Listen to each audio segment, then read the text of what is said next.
Yo, halo Sobat KJ semuanya, selamat datang kembali di Silver KJ Otaku Room.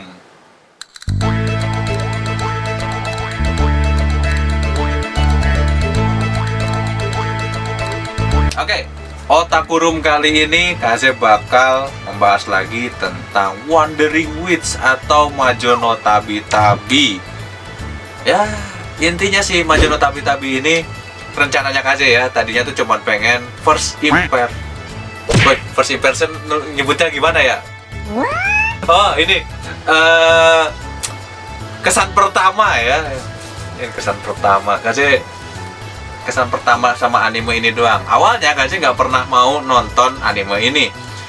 Alasannya ini tuh cerita tentang Loli ya, Loli terus dia jago sihir, udah gitu udah gitu. Karena pasti kalau anime tentang sihir-sihiran kayak gini, jalurnya tuh udah pasti ketebak gitu-gitu aja. Sampai akhirnya Kaze melihat satu sosok karakter yang bikin Kaze betah nonton anime ini, yaitu si Fran Sensei. Itu adalah gurunya dari Elaina. Dan waktu pas di kesan pertama nonton kemarin itu Kaze salah nyebut Elaina jadi Emilia ya, Emilia dari Ataraku Mau Sama. Coba itu sampai berapa kali kemarin tuh sampai salah, itu malunya itu loh, bukan masalah apa-apa. Emilia beberapa kali loh. Jadi si Elaina ini sesosok anak kecil yang terlalu berbakat. Lebih tepatnya sih kalau kalian nonton dari episode 1 ya. Oh ya, by the way, setelah video ini keluar, Majono Tabi-Tabi ini sudah sampai episode 10. Jadi Kaze udah nonton sampai 10-10-nya itu, kesimpulannya adalah Elaina ini adalah sesosok penyihir muda yang dia terobsesi pada tokoh yang diceritakan oleh ibunya. Jadi petualangan Nike. Nah, Nike ini kalau Kaze lihat ya, dia adalah seorang sosok penyihir yang berpetualangan ke seluruh pelosok dunia. Dan si Elaina ini ingin mengikuti jejaknya si Nike ini. Jadi kesimpulannya, anime ini tuh adalah melihat sesosok penyihir muda yang jadi seorang penyihir profesional lah, penyihir profesional, terus dia menimba ilmu itu sambil jadi seorang pengembara. Pokoknya kalau kalian nonton anime ini tuh nggak akan bosan, karena di setiap episode itu bakal ketemu cerita yang beda-beda. Salah satu episode favoritnya Kaze itu adalah waktu di episode 7 atau 8. Itu dimana si Elaina ini datang ke sebuah kota, dimana kota ini tuh mengizinkan setiap penduduknya untuk mengukirkan namanya di tembok. Tembok ini boleh nulisin nama. Sampai akhirnya tuh murid didiknya si Elaina ini, si Saya namanya, murid didik yang diangkat murid itu, dia menuliskan kata-kata yang kurang seronok di sono gitu loh. Lu nggak sopan banget lo nulisin di situ. Akhirnya seluruh penduduk dibebasin, suruh nulis. Yang bikin Kaze jadi senang sama episode ini tuh, Kaze jadi dapat sebuah pencerahan ya. Kalau misalnya isi hatimu itu ditulisin semua di situ, terus orang yang kebetulan di situ dan baca, ada kemungkinan dia kesel. Dan itu pun yang kejadian di episode 7 atau 8 ini nih, sampai si tembok dindingnya ini dihancurkan. Itu salah satu ya, apa ya, jadi ada pembelajaran sendiri sih. Kalau memang mau curhat jangan di tembok sih, intinya kayak gitulah. Jadi setiap episode harusnya di segmen Otaku Room yang ngebahas Wandering Witch ini emang lebih cocok dibahas satu-satu. Karena kalau dibahas langsung banyak kayak gini nggak cocok. Dari episode 1 ke 2 aja itu yang berkesinambungannya itu hanya dia pernah ketemu si ini di sini, Elaina ketemu si Fran di sini, terus ketemu lagi di episode 5. Ternyata si Fran ini gurunya Elaina ini mengajar di sekolah sihir kayak gitu. Jadi bener-bener ceritain perjalanannya si siapa namanya Elaina ini dari satu kota ke kota lain. Artinya di setiap episode itu banyak ceritanya masing-masing. Kayak di episode 3 ketemu seseorang yang jatuh cinta dengan seorang wanita. Ternyata wanita ini memiliki semacam sihir keabadian yang akhirnya kalau misalnya itu kena, mereka ini bisa jadi keracunan. Racunnya ini bisa ke badan, dari badan ini bisa bikin mereka jadi semak belukar lah, bisa jadi pohon. Itu jadi satu cerita sendiri lah. Makanya ketika pas kemarin ada peringatan untuk episode 9 itu Kaze agak sedikit ikat pinggang ya. Dimana di sini dikasih tahu, jadi ada beberapa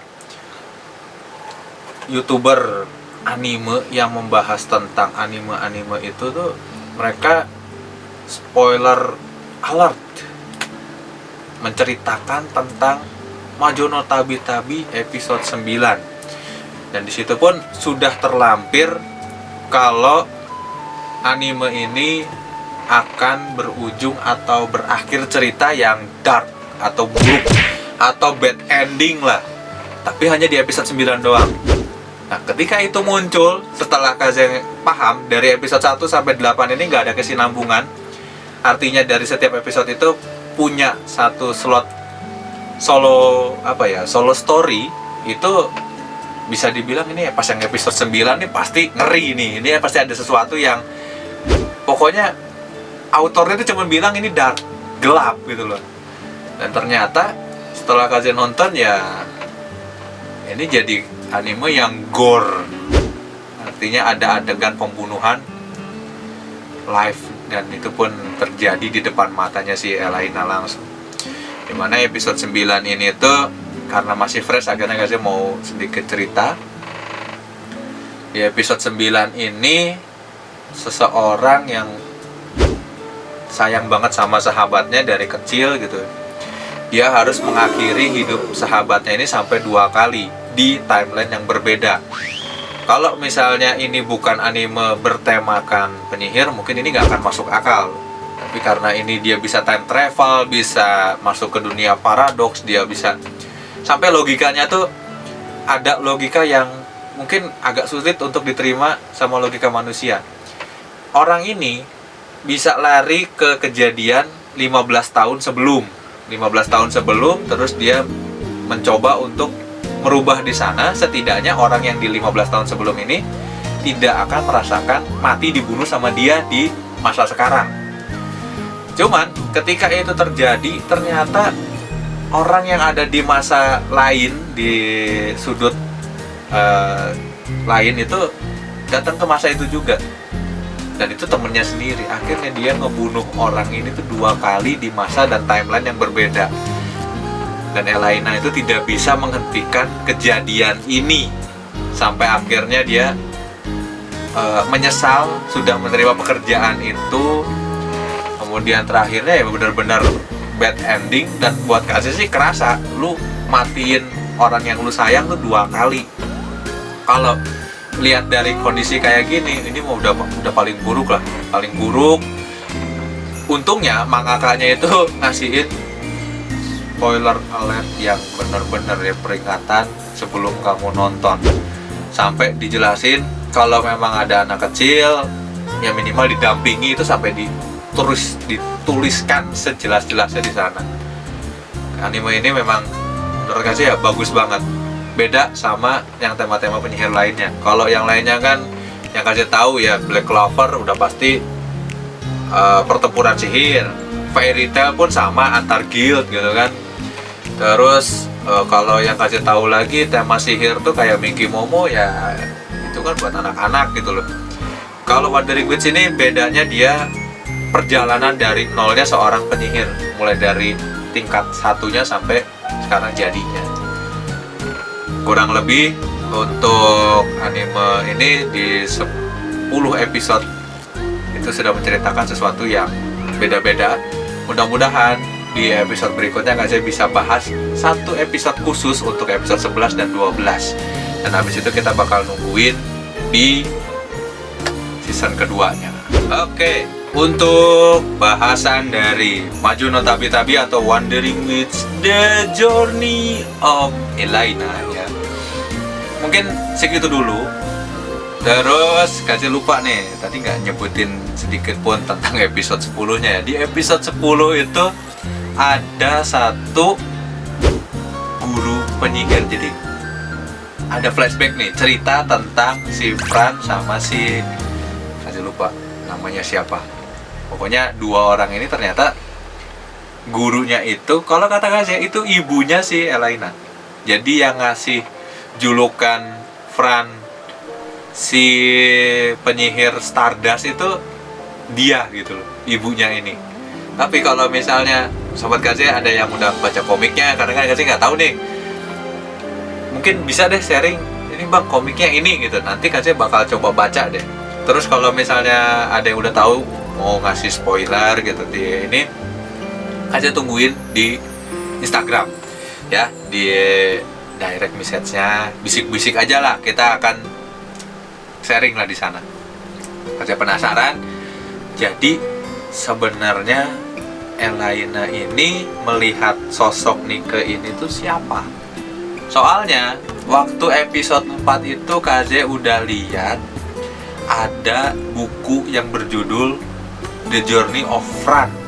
Jadi petualangan Fran. Fran itu kan gurunya, dan itu tuh ternyata buku yang disimpan oleh si Fran di dalam tasnya, terus tasnya dijual gitu loh.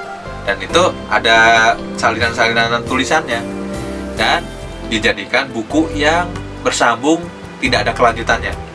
Nah, kan saya curiga buku yang berjudul The Journey of Nike ini tuh justru si ceritanya ini ibunya si Elaina itu. Dan Elaina ini mengikuti jejak ibunya sendiri. Jadi udah banyak fakta-fakta yang KJ temukan, kayaknya gurunya si Fran Sensei ini ya ibunya Elaina. Intinya sih kayak gitu. Oke, terus seperti biasa sebelum KJ tutup, kalau misalnya sobat KJ bertanya, bang itu udah dapat dari mana? Ini KJ nggak akan bosan-bosan untuk nyampein. Jadi semua yang KJ sharing di sini itu adalah pure apa yang jadi pendapatnya KJ. Terus kalau misalnya kalian bertanya, itu dapatnya dari mana? Terus kok abang bisa bikin kayak gitu? Terus ngobrolnya bisa kayak gitu? Dan ini KZ berusaha untuk menyangkutkan sesuatu yang pernah KZ dapatkan ke dalam sebuah pembahasan. Jadi KZ berusaha untuk sharing ke kalian dengan bahasa yang mungkin agak sedikit beda dari pembahasan para anime vlogging ya. Intinya kayak gitu. Terus KJ juga ingin menghilangkan sebuah kesan kalau orang yang nonton anime itu udah pasti dicap wibu. Bukan berarti KJ nggak terima, tapi menurut KJ memang ada sesuatu yang berbeda di mana wibu dengan seorang otaku. Itu udah sering banget KJ ucapin. Meskipun keduanya, wibu baikpun otaku, itu nggak ada sesuatu yang membanggakan dari dua istilah tersebut. Jadi segmen Otaku Room ini saya pengen jadi sebuah wadah tempat kita saling tukar informasi mengenai anime atau informasi tentang Jepang-Jepangan. Jadi kalau misalnya kalian punya informasi-informasi penting lainnya, kalian tinggalkan saja di bawah kolom komentar. Kalau misalnya waktunya masih cukup, saya bakal bacain komentar kalian. Kurang lebih seperti itu. Terima kasih buat yang sudah mampir dan nonton sampai akhir. Seperti biasa, akhir kata saya mengucapkan Sampurasun Minasan, dan kita akan bertemu lagi di bahasan Silver Kaze Otakuru berikutnya. Dadah semuanya, sahabat Kaze. Dadah.